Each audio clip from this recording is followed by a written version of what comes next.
मेरा आज का टॉपिक है रिश्तों में मिठास कैसे बनाएं।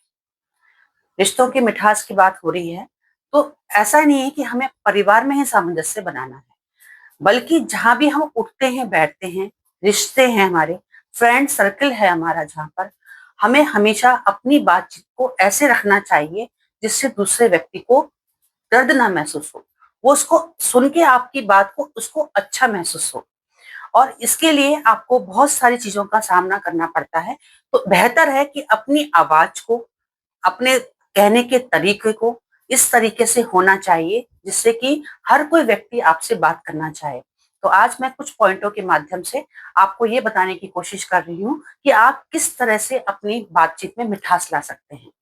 मेरा पॉइंट है सम्मान दे। हर कोई व्यक्ति अपना सम्मान भी चाहता है कि हर कोई व्यक्ति मुझसे अच्छी तरीके से बात करे, मेरे को इज्जत दे। जब हम इज्जत देने की बात करते हैं या सम्मान देने की बात करते हैं तो उतना हमें दूसरे को भी देना चाहिए।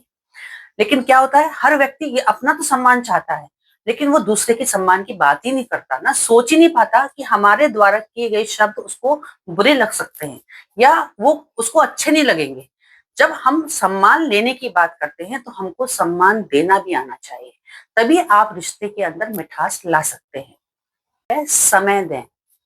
हमेशा एक दूसरे की बातों को सुनने में समय देना चाहिए। जितने भी आपके प्रियजन हैं, आपके जो फ्रेंड्स हैं, जो आपके रिश्तेदार हैं, उनकी बातों को सुने, उनके पास समय दें, जिससे कि आप अगर उनकी बात को सुनेंगे तो रिश्ते मजबूत होते हैं और उनमें मिठास आती है।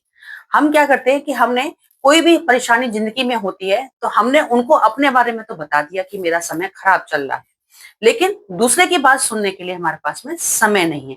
तो आपके जो रिश्ते हैं वो सही नहीं होंगे बल्कि वो खराब हो जाएंगे।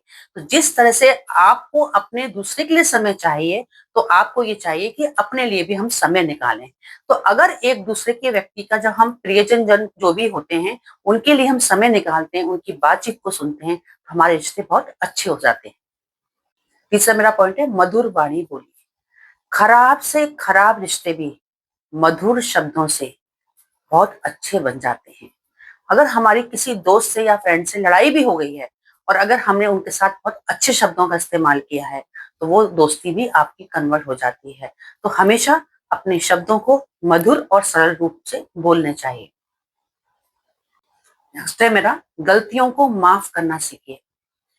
हर किसी व्यक्ति से गलतियां होती हैं, लेकिन हर कोई व्यक्ति गलतियों को माफी नहीं मांगता। वो माफ करना भी नहीं चाहता और ना माफी मांगना चाहता है, चाहे आपने गलती करी है या नहीं करी है। क्योंकि माफी शब्द बहुत अच्छा शब्द होता है।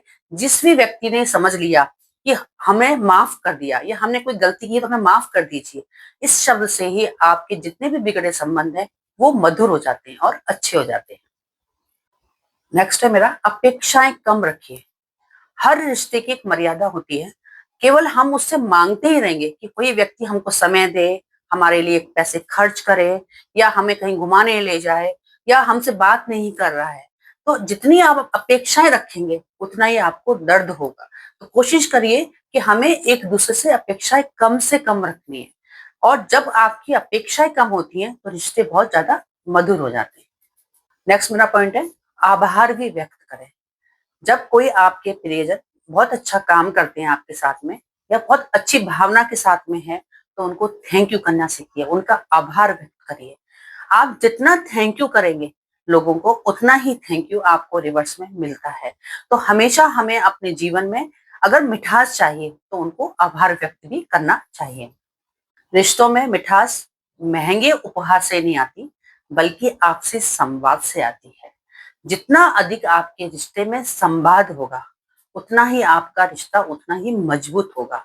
अगर आप संवाद नहीं कर रहे, किसी से बातचीत नहीं कर रहे, तो समझ लीजिए आपका जो रिश्ता है वो दूरियां बना रहा है, आप में मिठास नहीं आ पाएगी।